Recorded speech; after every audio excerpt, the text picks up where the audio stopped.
Am I the a-hole for reporting my coworker to HR after they kept taking credit for my work? Have you ever felt invisible, like the harder you work, the more someone else shines in your place?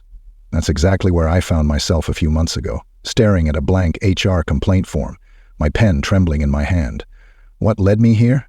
Well, it all started with a shiny new project and a coworker who was just a little too eager to take the spotlight. I work in marketing, and last summer my team was tasked with launching a major campaign for one of our company's biggest clients. This campaign was a make-or-break moment, not just for our team, but for our company's reputation. Enter Chloe, my coworker, who was relatively new to the team.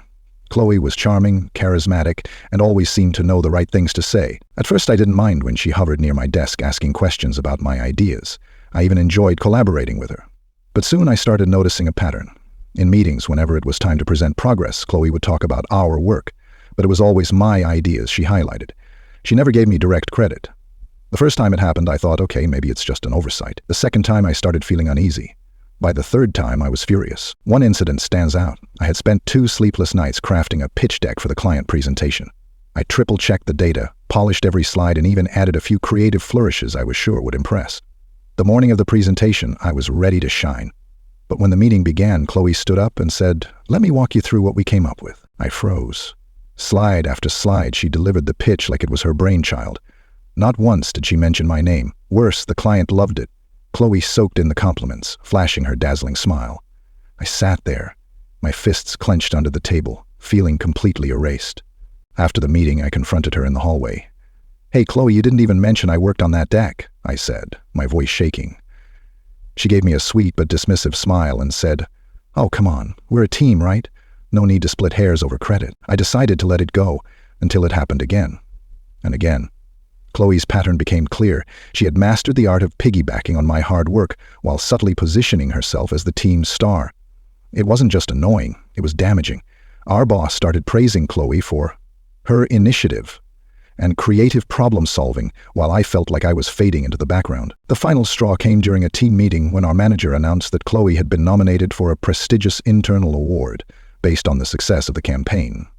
My campaign. That night I sat at my desk long after everyone else had left, staring at my computer.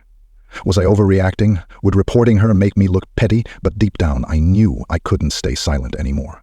The next morning I scheduled a meeting with HR. I came prepared with documentation, emails showing my contributions, drafts of the pitch deck with my edits, and even timestamps proving I had worked on key components before Chloe ever got involved. HR listened carefully and assured me they would investigate. The next week was tense. Chloe must have sensed something was up because she started acting unusually sweet toward me, offering to collaborate more closely on future projects. I didn't bite.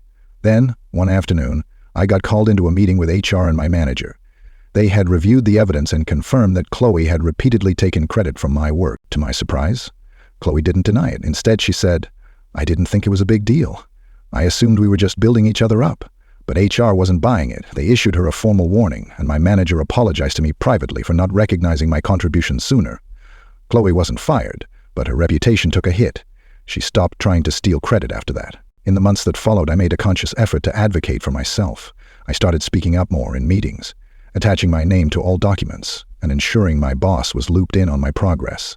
It wasn't easy, but it paid off.